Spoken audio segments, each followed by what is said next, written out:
Yeah, we gotta wait till these people.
Let's maybe wait until they.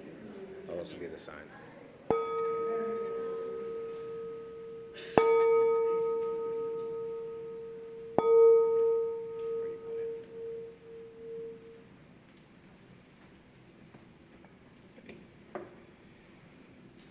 Good morning.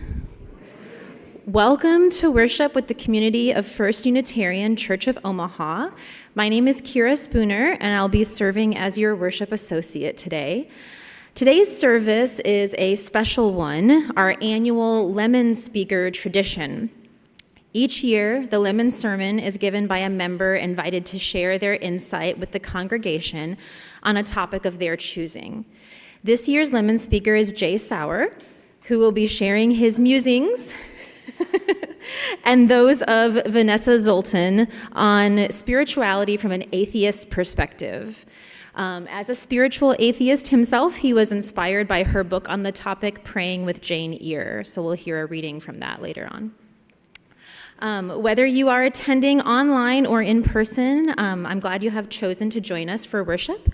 Worship to us means to remember that which is of worth.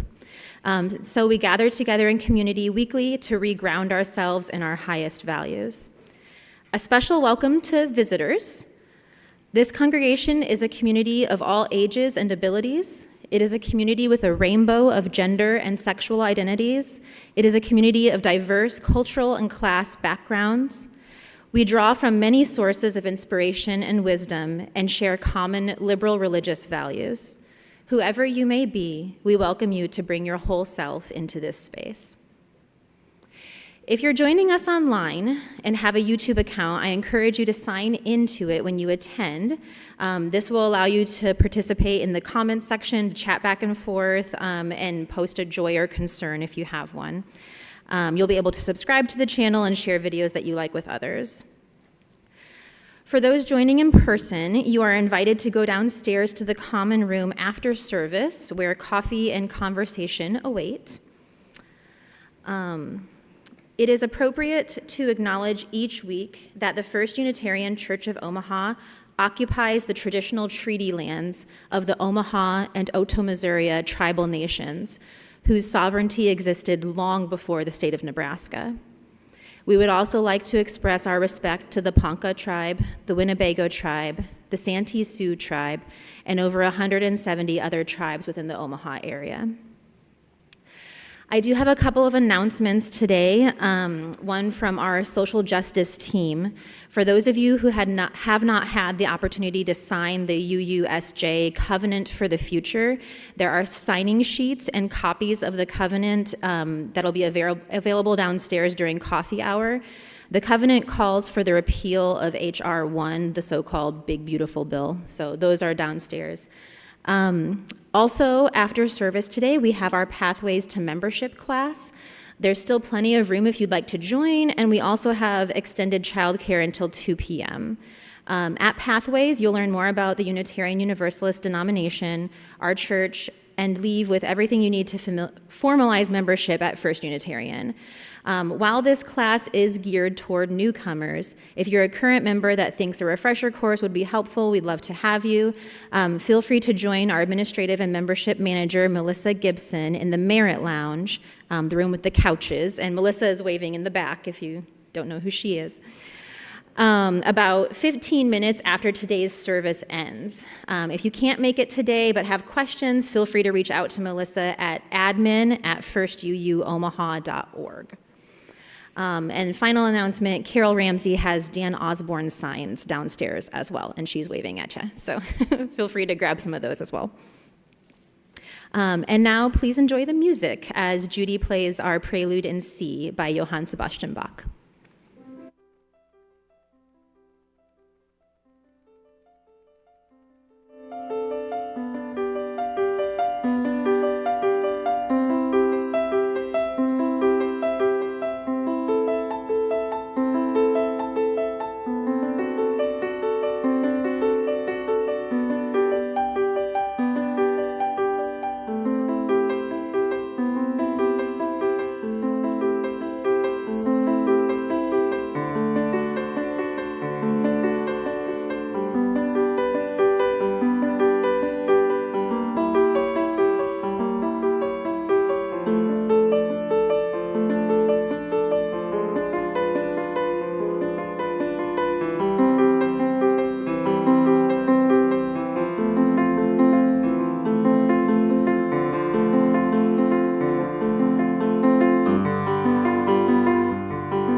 And today we have Chain Spooner with us to light the chalice.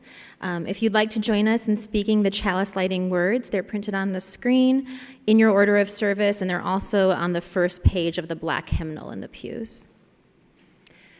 Spark of the Spirit, cupped in earth's embrace, light of love, alive in all creation, as we kindle this flame, we rekindle our connection to the sacred web of life.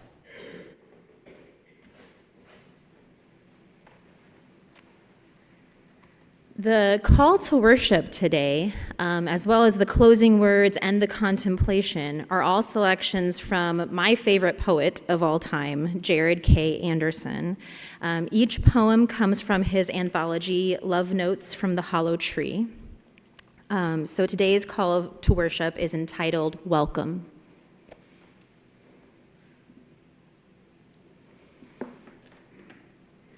Step inside my cabin and hang your coat by the door. You smell of snowfall and hemlock boughs. I just fed the stove and the logs are whispering like radio static.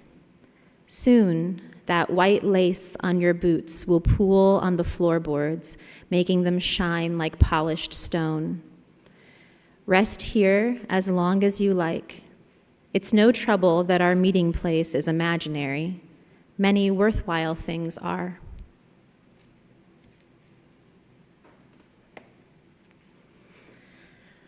Our opening and closing songs for today were selected for us by Jay. We'll be playing the songs on YouTube, and the lyrics are printed on the handout you received with your order of service.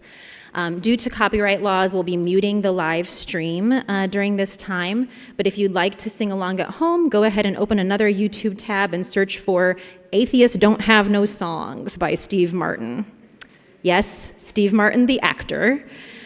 This one ought to be a rip-roaring good time. So just follow along as best you can and have fun with it.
And now I'd like to invite the young and young at heart. Hopefully we have some young at heart today because I don't see a lot of kids in the audience. To come forward for our time for all ages.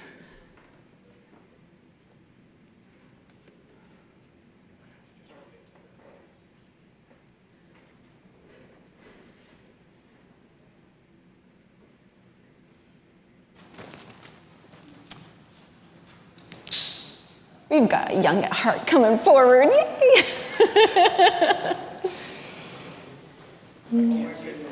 Yes, young at hearts. I will read to you. Gather around.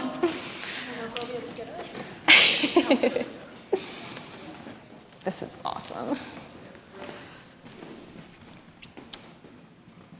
Okay, our story today is called I Wonder, and it is by Annika Harris, and the pictures are drawn by John Rowe. That mic picks up everything. Eva loves to look for the moon. It follows her from place to place, disappearing behind trees and mountains, and then appearing again someplace new. Look, Mama, there it is. The moon looks so beautiful in the sky. How do you think it follows us, Eva? Eva thinks about it, but she just can't figure it out. It's okay to say, I don't know, says her mother. When we don't know something, we get to wonder about it. I wonder if the moon and the earth are friends, says Eva. Her mother smiles. I like that idea. But Mama, how does the moon really stay close to us? There is an invisible force called gravity that pulls all the things in the universe together, Eva's mother explains. Gravity keeps the moon close to the earth, and it keeps the planets close to the sun, too. They circle around like this. Eva understands a little better, but then she starts to wonder, Mama, where does gravity come from? I don't know, Eva. Nobody really knows for sure. And when no one knows the answer to something, it's called a mystery. A mystery is something for everyone to wonder about together. How fun! Eva imagines herself wondering about gravity together with all of the people in the world. Eva watches the moon disappear behind the clouds. As she walks, excited to see where it will appear next. How many grains of sand are in the whole world, Mama? I wonder about that too. There are trillions and trillions of grains of sand, but nobody knows exactly how many. Eva tries to think about all the sand in the whole world. It feels so big that I can't fit it all in my imagination. It makes me feel dizzy, like I'm falling. I know what you mean, her mother agrees, and I'm sure other people feel that way too. Eva walks down another path looking for the moon, and a little orange butterfly appears. Then she notices there are butterflies everywhere. Mama, where did all the butterflies come from? These butterflies have been flying around for a few days, but they started out as little caterpillars. And those caterpillars came from eggs, and those eggs came from other butterflies. There are cycles all around us, with one thing ending and another beginning. Things are always changing. Can you think of other things that change? Clouds and frogs and me.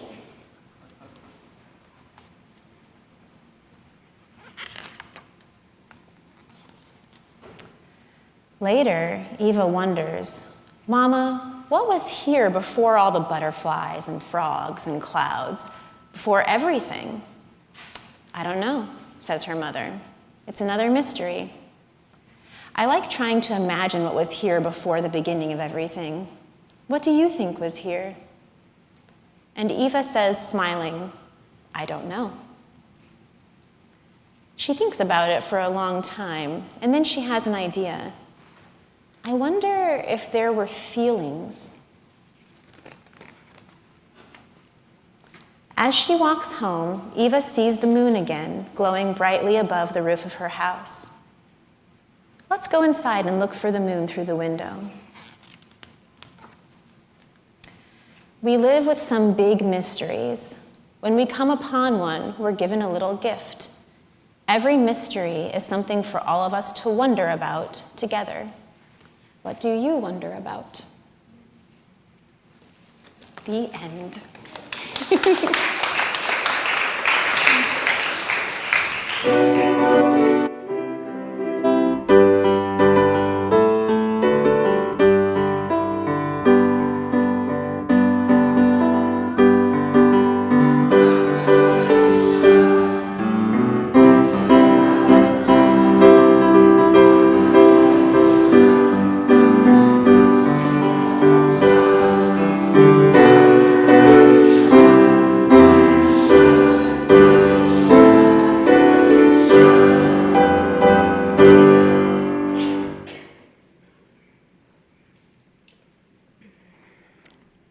ushers will now be coming around for the community offering.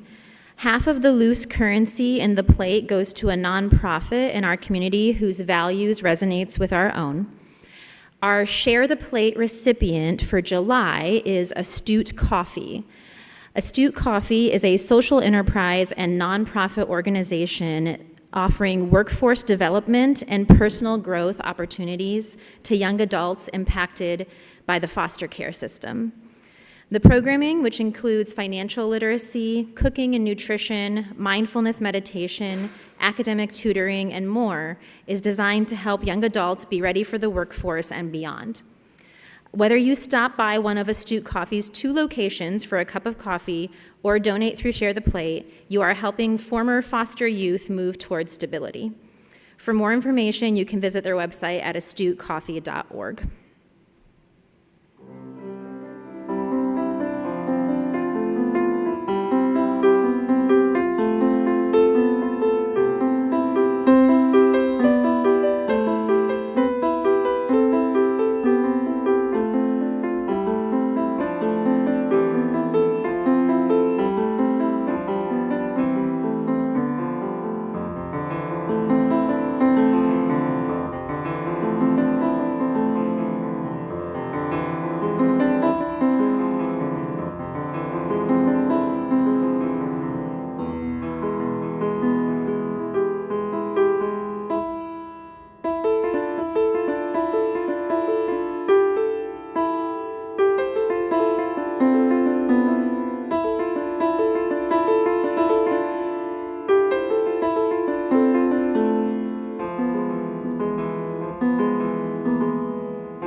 And now we come to the care and centering portion of our service. This is made up of joys and concerns, the centering song, and our contemplation.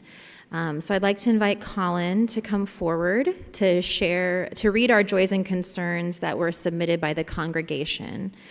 When we share our joys, they are doubled, and when we tell each other our sorrows and concerns, the burden is a little easier to bear.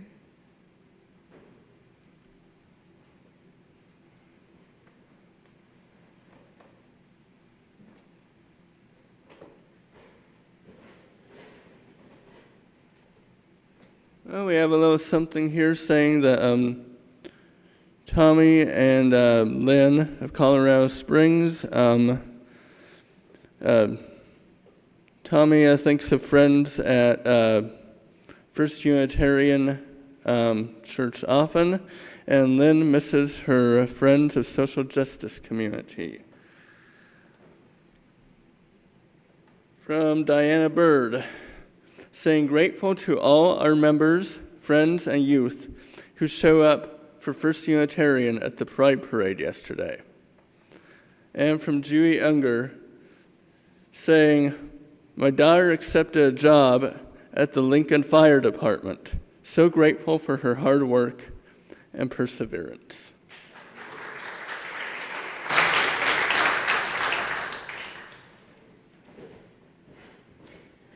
And so if you're new to this congregation or the service today, I wanted to let you know the joys and concerns, just for future, if you wanted to share one, the binder that Colin read from is always in the back of the sanctuary, so you see it right when you walk in through the door and look to your right.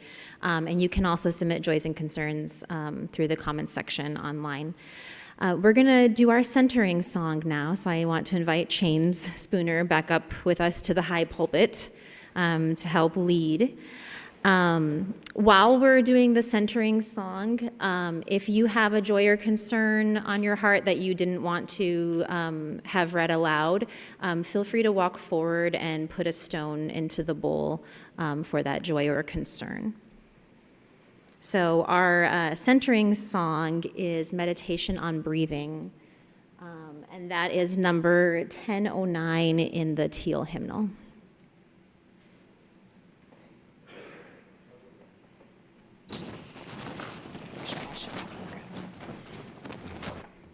Testing. Okay, am I on? Okay. So we're gonna try this as a 3-part, and we're gonna sing through it 4 times. So I'll be leading the melody, and we'll all sing that together the first time. And then the second time through, Chains will come in with the high part. And then the third time through, Jay will come in with the breathe in, breathe out. So as they come in, feel free to join and follow whichever one that you like, whichever one suits you best. And then the final 4th round, we'll all sing the breathe in, breathe out with Jay. So let's do a practice. Let's do the melody first so everyone can sing with me. When I breathe in, I breathe in peace. When I breathe out, I'll breathe out love. Breathe in, I'll breathe in peace. When I breathe out, I'll breathe out love. When I breathe in peace. When I breathe in, I breathe out love. When I breathe in, I breathe in peace. When I breathe out, I breathe out love. Breathe in, Breathe out, breathe in, breathe out. Okay, so whichever part that you like, feel free to join in with that part, and we'll do the 4-part round now. Okay. Breathe in, I'll breathe in peace. When I breathe out, I'll breathe out love. When I breathe in, I'll breathe in peace. When I breathe out, I'll breathe out love. When I breathe in, when I breathe in, I'll breathe in peace. When I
Thank you, everyone, for singing along. Our contemplation, again, is by Jared K. Anderson, and this is called Cauldron. One day, your skull will be as empty as a conch shell on a fence post, full of wind and gentle quiet. Today, it's a cauldron of ghosts, flesh and electricity, water and memory, a machine that makes reality. Now, here. Your skull is the garden where fact flowers into meaning.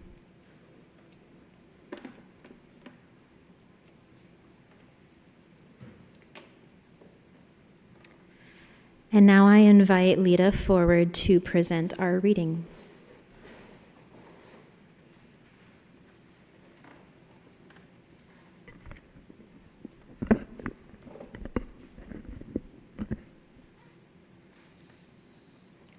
An excerpt from the book Praying with Jane Eyre by Vanessa Zoltan. I will survive, said by a person with less power to a person with more power, is also a threat to the status quo. I will survive is a promise of change. As the wellness industry co-opts the idea of self-care, and capitalism tries to turn our bodies into a constant productivity machines, maybe I will survive is the commitment we all should be making. We need to take care of ourselves enough to survive with the fire within us intact. We need to survive in order to witness and in order to be agents of change. We need to believe that wanting to survive is at times enough, because we are enough. Surviving as a commitment may sound like a low bar to jump, but sometimes you need the bar to be low so that you can gather up strength to once again clear higher ones. A quote from poet Virginia Woolf. Literature is no one's private ground. Literature is common ground. Let us trespass freely and fearlessly and find our own way for ourselves. And finally, man shall not live on bread alone. Matthew chapter 4, verse 4.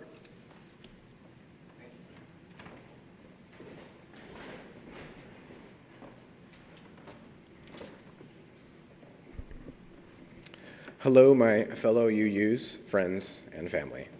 I am so honored to get the chance to yap at you all about some of my favorite ideas. I know that this is going to be fun for me, so I hope to make this also enjoyable and fun for you. I'd like to start by telling you all a little bit about me and my roles at the church. Even though I've been a member here for a few years, I still haven't met everyone that attends. Yeah, thank you. How's that? A little better? Thank you. I'm happy to introduce myself here in the sermon for those who haven't met me, and I would be grateful if anyone would like to introduce themselves to me. I became a member about 3 years ago. I started pretty slowly when I got involved at first. Kira, as we all know, is not shy. She dove right in when we first started attending, and she loves to persuade me to join her for any theatrical roles especially. I've honestly lost count of how many little tiny supportive roles I've played in various skits and dramas over the past few years. I do remember one year I was a Christmas tree for the Christmas pageant. I was also the ghost of Christmas Present in the story, the Christmas Story. That was a lot of fun. I don't know if it's fair to say that I'm a member of the Justice team, but I do get the emails, and like them, I am a good troublemaker. So I'm with you in spirit, Social Justice team. In the past, I've attended more protests. I'd say in the past year, I've attended more protests and political gatherings than I think I have in the whole rest of my life combined. So definitely appreciate the good troublemakers. I've also technically been a member of the UU's Justice for Middle East, but I've only attended one of those meetings. Sorry, Sharon, but keep up the good work. I do appreciate all the little groups that I get to be involved in, often usually from some sort of mild distance for now. Recently, I was one of the facilitators for a workshop that we held for a few weeks in May called Social Change Now. I really enjoyed that. 3 years in, and I still feel a bit like I'm dabbling as a member, but I'm grateful to be a part of so many wonderful groups in whatever little way that I can.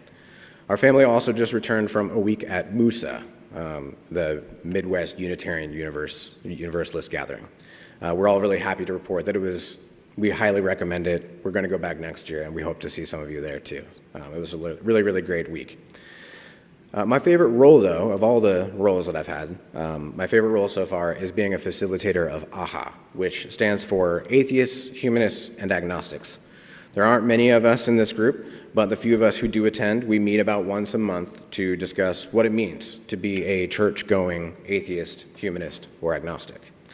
While I can absolutely relate to all three of those groups, I personally identify as an atheist. And that's really what my message today is all about. I'm glad to have this opportunity to give voice to the atheistic experience and perspective. I wasn't always an atheist. Like many others that I've met here at the church, I was raised in a Christian home. During my younger years, I remember attending a traditional church that looked a lot like this church. There were pews, tall glass windows, a small stage where the pastor gave sermons. I remember greeting the other congregants with handshakes. We sang songs from hymnals, and sometimes there was a choir, and sometimes there was a part of the service just for the kids. There were mysterious rituals, like communion, and after the service was dismissed, there was always enough time for us kids to play a game of hide and seek or tag or Simon Says. As I got older, I actually became more devout. In high school, I attended church camps and retreats. I have a couple curious questions. Feel free to raise your hand if you like. I'm curious how many people had this experience. Was anyone ever a part of Awana? Any Awana? If you remember, approved workmen are not ashamed, right? So I was an Awana kid. How about Tech? Has anyone ever heard of Tech? Teens Encounter Christ? That was another one that I wasn't in. A couple. What about Young Life? That one was a little bit more, we got a Young Lifer, right? So these were all various ways that I was expressing my faith when I was young. In high school, I carried a Bible. Some mornings, I prayed at the flagpole. I even listened to Christian rock. Jesus was kind of my hero. I was always a bit embarrassed to say it that way, but I did feel a sort of devotion towards Jesus that felt unique among my peers. And my devotion only became stronger the older I got. The years of my life when my church attendance and prayer life was most consistent was actually when I was a college student. But all of that drastically changed shortly after I graduated university. I had plans around the end of college, but they all fell apart. And as sometimes happens to people, while plans keep falling apart, I wondered if maybe my faith was less solid rock and more shifting sand than I had previously thought. I was experiencing a crisis of faith. And so at this point in my life, I had just finished college, I was working my first full-time job, and I didn't have any real direction in life. But I knew I needed to resolve the issue of my faith, or lack thereof. So I made a resolution. I would read all of the Bible entirely. I also knew I needed a better plan because I had tried reading the Bible from the beginning countless times, only to get confused and overwhelmed and simply return to my favorite verses, passages, and favorite books about the Bible. My plan, though, was simple. I would start by reading the entirety of the New Testament first, and then go back and read the Old Testament, Genesis to Malachi. I also knew that I wanted to read the Bible without getting reassurance from any man, woman, pastor, or priest. If God was going to speak to me, I believed he would or could speak to me at some point through the reading of the entirety of his word. Even as a devout Christian, though, I also knew that the vast majority of the Bible was a very difficult book to read casually. So I allowed myself one important aspect of wiggle room. I would allow myself to look up definitions, translation information, or anything related to biblical history if curiosity guided me. But I wouldn't look up anything with analysis or commentary if I could avoid it. I wanted to know what the Bible said. I didn't want anyone to tell me what it was saying, which is a difficult endeavor when the Bible has been through the translations that it has. It took several months, but I did see my resolution through. Reading just the New Testament, I immediately saw glaring differences between the message of Jesus and the message of Paul, for example. When I started reading the Old Testament, the doubts really started to pile up, and I knew that my faith would be challenged before I had even finished the first book of the Bible. I can confidently say the most significant thing that made me realize I was an atheist was reading the Bible. When I did finally finish reading the whole book, it was almost an instantaneous realization. I was sitting in a certain coffee shop, closed the Bible, and thought, yep, I'm an atheist. One of my favorite authors is Dan Barker. He was a Christian pastor who deconverted. He eventually became the president of the Freedom from Religion Foundation. And when he discusses his own deconversion experience, he reflects, saying, I always loved the pursuit of truth. The thing that drove me to the pulpit was the same thing that drove me out of it, the pursuit of truth. I didn't change. Only my conclusions did.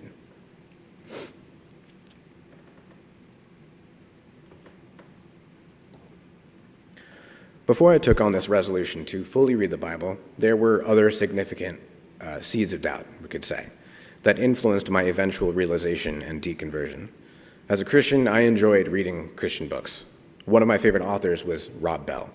He was young, enthusiastic, and reminded me that Jesus was my hero.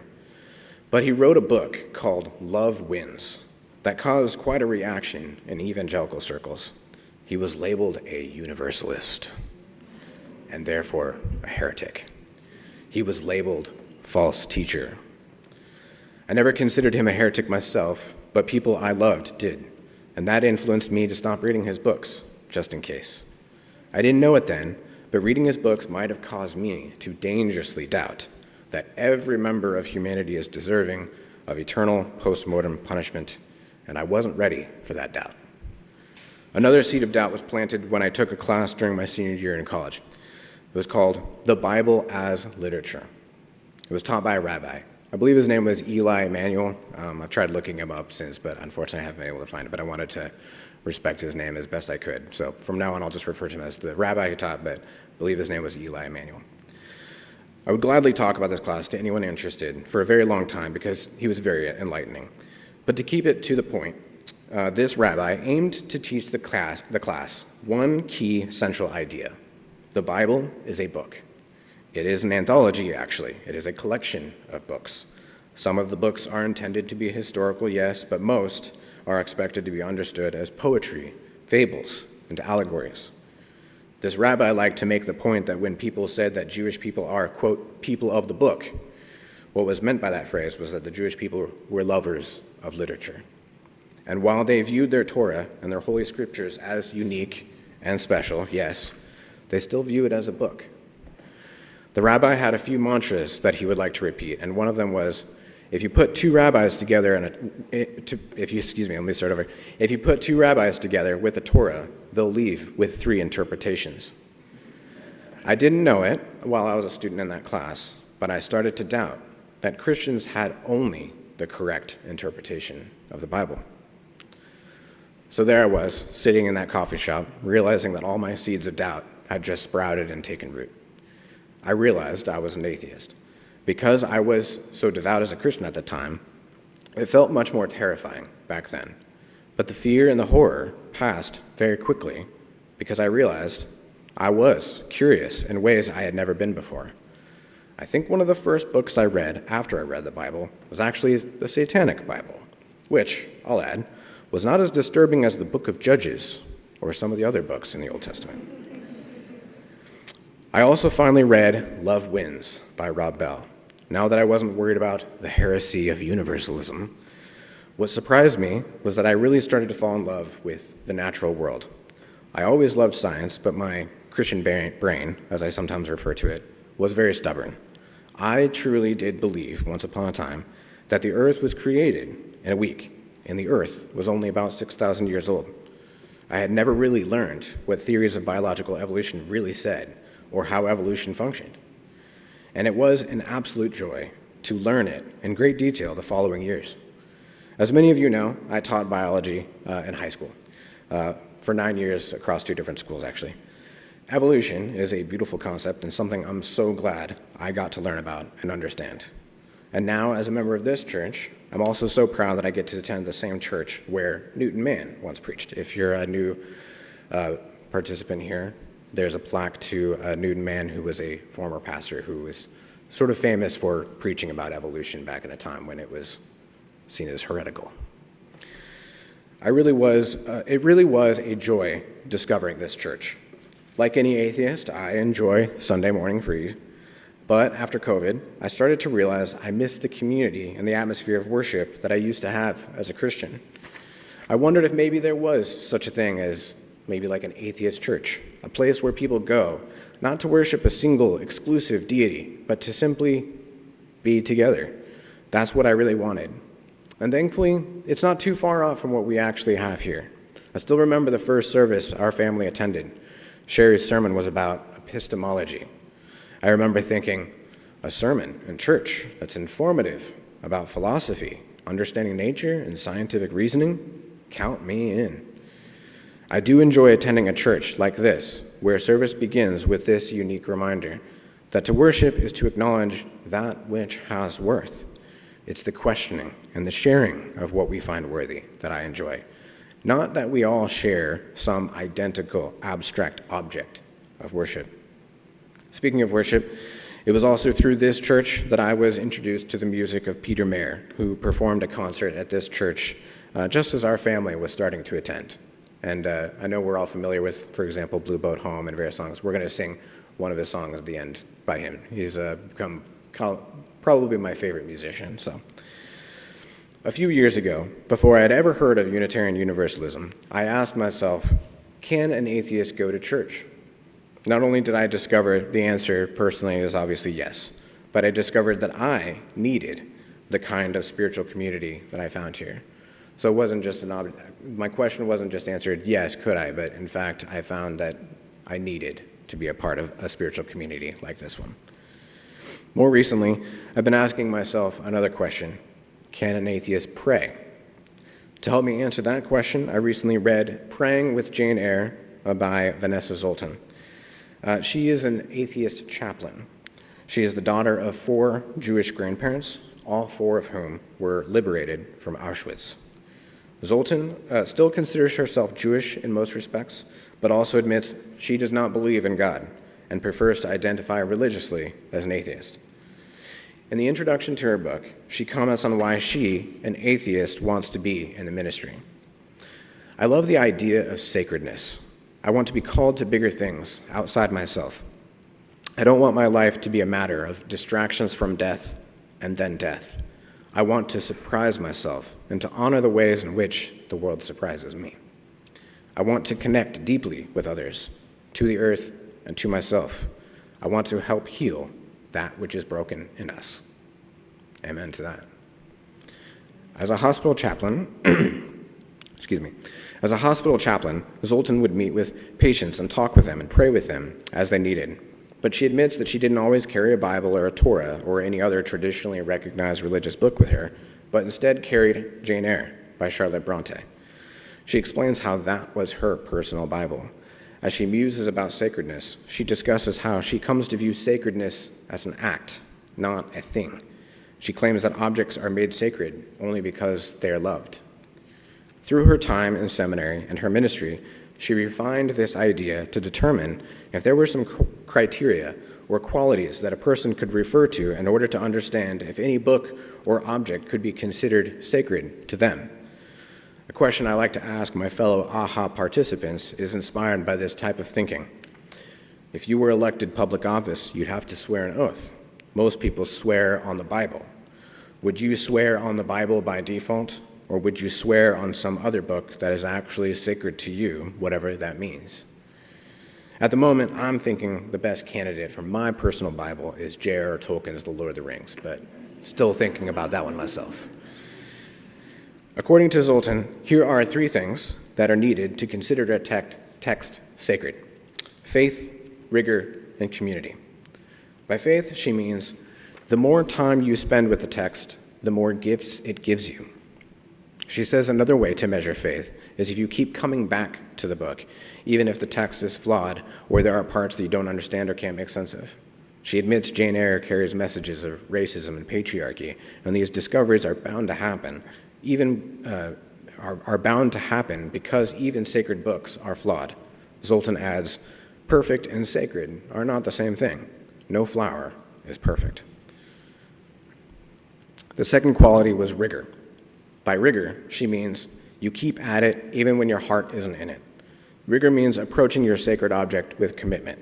For me, I've recently become a practitioner of mindfulness, and an idea that is often discussed is how mindfulness is a practice.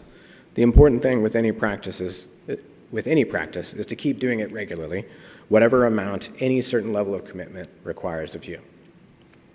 The third quality was community. Zoltan says, other people's points of view will blow your mind and open you up to things that you never would have seen in the text on your own. Speaking out loud to someone you respect will help you find your own voice. Engaging with others in sacred, committed, rigorous spaces allows you to treat them as sacred, which is the point of this anyways. So what does all this have to do with prayer?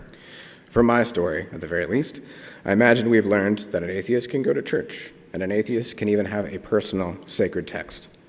But can an atheist pray if there's no God for them to pray to? I would say, like all things sacred, it ultimately depends on your interpretation. I'm still figuring out my own. Thank you.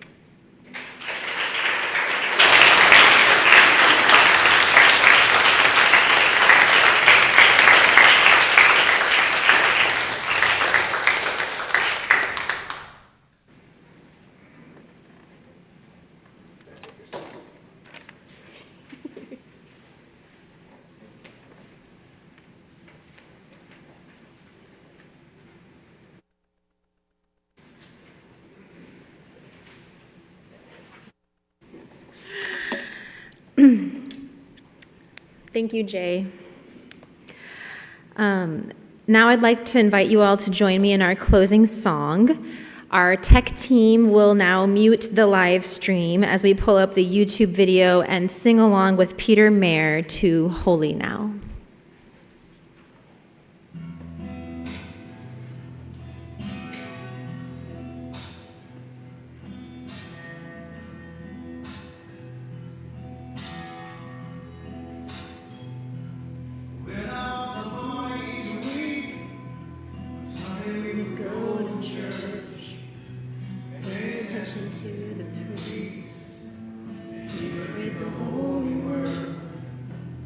Consecrate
As Chains comes up to extinguish our chalice, I leave you with these final words from Jared K. Anderson.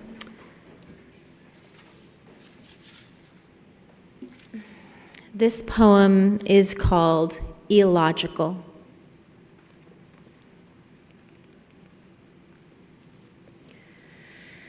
We all step away from the data. The paved road of facts tapers to a dirt track beneath our feet, a muddy deer path through the brambles. The trees lean in. Life is short and uncomfortable.